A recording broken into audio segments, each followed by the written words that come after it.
What happens when a monstrous destiny collides with a dark, forgotten power, and the only people standing in the way are a cynical mutant and a broken sorceress? The continent is drowning in chaos, and the true cost of fate is about to be paid. You think you know this story? You have no idea. Welcome back to Recap World. We're diving deep into the sprawling, brutal world of The Witcher. If you missed any of the pivotal political betrayals, the dimensional jumps, or the sheer magnitude of destiny binding Geralt, Yennefer, and Ciri, you need this chronological recap. We're tracing the entire plot of Seasons 1, 2, and 3 from the earliest magical choices to the final devastating coup to set the stage for everything that comes next. No time for waffling, let's trace the lines of destiny from the very beginning. Our story doesn't begin with a witcher, but with a sorceress years before the Great Wars. A young, abused peasant named Yennefer of Vengerberg was sold into the magical academy of Aretuza because of her innate chaos. Taught to harness this raw power, she chose to undergo a profound, permanent transformation in 1210. She sacrificed her fertility to become stunningly beautiful and immensely powerful, a mage who commanded respect in the northern kingdoms. This foundational decision, giving up the chance at motherhood for absolute power, would define her ambition for centuries to come. Meanwhile, Geralt of Rivia, the White Wolf, dedicated his long life to isolated monster contracts.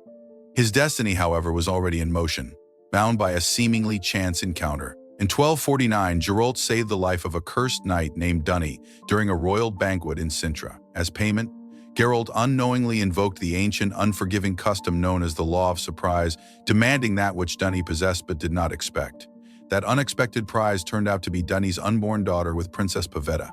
Geralt refused the child, determined to escape a fate he didn't want, choosing instead to wander the continent with his loyal, fast-talking bard Jaskier. Years later, in 1256, Geralt and Jaskier encountered Yennefer while tracking a djinn. During this volatile meeting, Geralt used his final secret wish to inextricably bind his and Yennefer's lives together, an act of destiny he couldn't undo.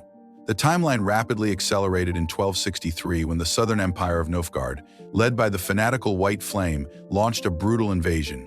Their primary target was Cintra, where Queen Calanthe fell defending her kingdom. Before Cintra was completely consumed, the teenage Princess Ciri was sent away, commanded to flee and find Geralt her destiny. Ciri fled alone, and in a moment of sheer terror and despair, she unleashed a primal, powerful scream that toppled a massive black monolith outside the city, unknowingly initiating a chain of terrifying interdimensional events. Nilfgaard's invasion was finally halted when Yennefer joined the northern mages at the Battle of Sodden Hill. In a desperate final move, Yennefer channeled a cataclysmic wave of forbidden fire magic, incinerating the Nilfgaardian advance.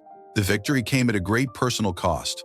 The overwhelming use of chaos magic burned out Yennefer's powers, leaving her magically depleted and scarred, drowning in despair. In the immediate aftermath, Ciri was found by the man she was destined for. Geralt, severely injured, was guided by fate to the very woods where Ciri was hiding. The two finally met, their lives irrevocably linked by the Law of Surprise. The separate, chaotic timelines of the three heroes finally merged.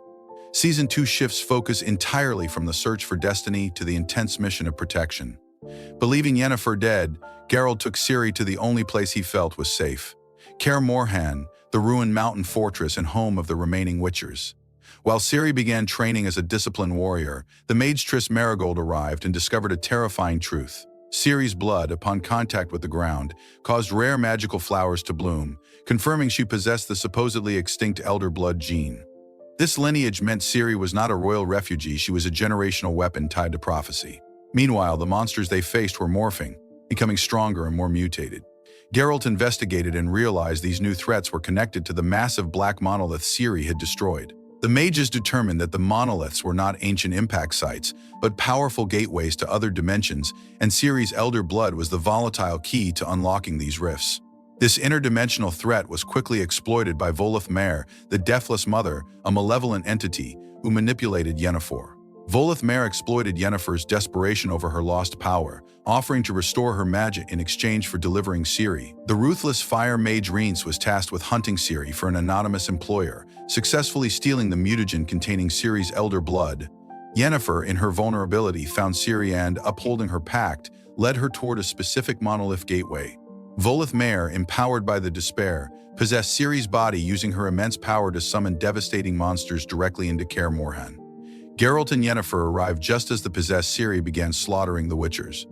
To stop the entity, Yennefer, in a selfless act of redemption, offered herself as a vessel, drawing the entity into her own body. Geralt then instructed Ciri to use her power to open a monolith portal and banish the entity back to its home sphere. Ciri successfully opened the massive rift. As Voleth fled Yennefer's body and vanished, Yennefer's own chaos power surged back, but the moment was overshadowed. Briefly stepping through the dimensional rift, the trio encountered the spectral figures of the Wild Hunt. They called Ciri by name, confirming her interdimensional importance and goal. The season closed with a major strategic reversal when the identity of the anonymous benefactor hunting Ciri was revealed to be Emperor Emhyr var Emreis, the White Flame of Nilfgaard. Emhyr was none other than Dunny, Ciri's father, who had faked his own death years earlier. Emhyr was seeking the elder blood power and planning to marry Ciri to solidify his political legitimacy over the northern kingdoms. The family drama had become the geopolitical conflict. Season 3 focused on Geralt, Yennefer, and Ciri, trying to lay low, evading capture, while simultaneously hunting Emhyr's collaborators within the north. Recognizing the escalating danger, Yennefer sought stability by proposing a conclave of mages at Aretuza, aiming to unify the fractured northern kingdoms against Nilfgaard. Geralt and Yennefer track clues, learning about a sinister plot involving the abduction of novices with elven blood. They were unknowingly tracking the chief collaborator, Vilgefortz, one of the North's most powerful and trusted mages. The search for unity was brutally shattered during the conclave at the Isle of Thanedd. Dijkstra and Philippa Eilhart, sensing the betrayal, attempted a preemptive coup to arrest Vilgefortz and his allies. But their plan collapsed instantly when Tissaia de Vries, demonstrating fatal trust in Vilgefortz, freed him from his restraints. This action instantly sparked the catastrophic Thanedd Coup, plunging the magical forces of the continent into civil war. In the brutal melee, Geralt finally killed Rhys, decapitating the fire mage with a single, perfectly aimed sword throw from Yennefer. However, Geralt's subsequent confrontation with Vilgefortz was devastating. Vilgefortz easily defeated Geralt, using sheer speed and magic to deliver severe injuries that crippled the Witcher, neutralizing the continent's primary defender. To escape capture by Vilgefortz, Ciri fled into the ancient Tor Lara Tower and activated the unstable Benevent's portal, which violently transported her to the arid wasteland of the Korath Desert. Alone and delirious, Ciri endured a character-defining journey, confronting her dark ancestral past in the form of Falka, who urged her to embrace destructive chaos. Ciri was forced to use the forbidden fire magic to save a poisoned unicorn. Recognizing the corruptive danger of Falka's influence and the inherent threat of her own chaos, Ciri made an absolute powerful choice. She consciously forfeited her magical abilities once and for all. She rejected the path of the volatile sorceress, choosing instead the disciplined path of the warrior. The fallout of the Thanedd Coup was total. Tissaia de Vries, overwhelmed by guilt over her mistake that led to the death of her fellow mages, tragically took her own life. Her death marked the total collapse of the old brotherhood of sorcerers. Emperor Emhyr exploited the chaos by presenting an abducted novice as the false Ciri, marrying her to politically legitimize his rule over Cintra.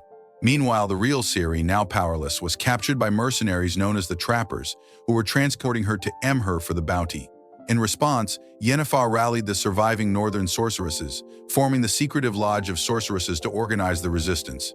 Geralt, severely injured but recovering, set out immediately with Jaskier to rescue Ciri, who, despite her capture, affirmed her new identity as a warrior against her captors.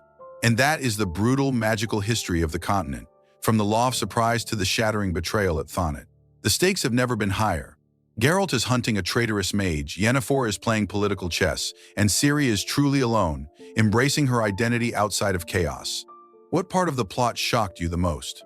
Hit that like button if this recap helped you untangle the timelines, and be sure to subscribe so you don't miss our deep dive into the Wild Hunt, the Lodge of Sorceresses, and all the book lore coming up next. Let us know in the comments below. Where do you think Ciri will end up now that she's abandoned her powers? We'll see you in the next video.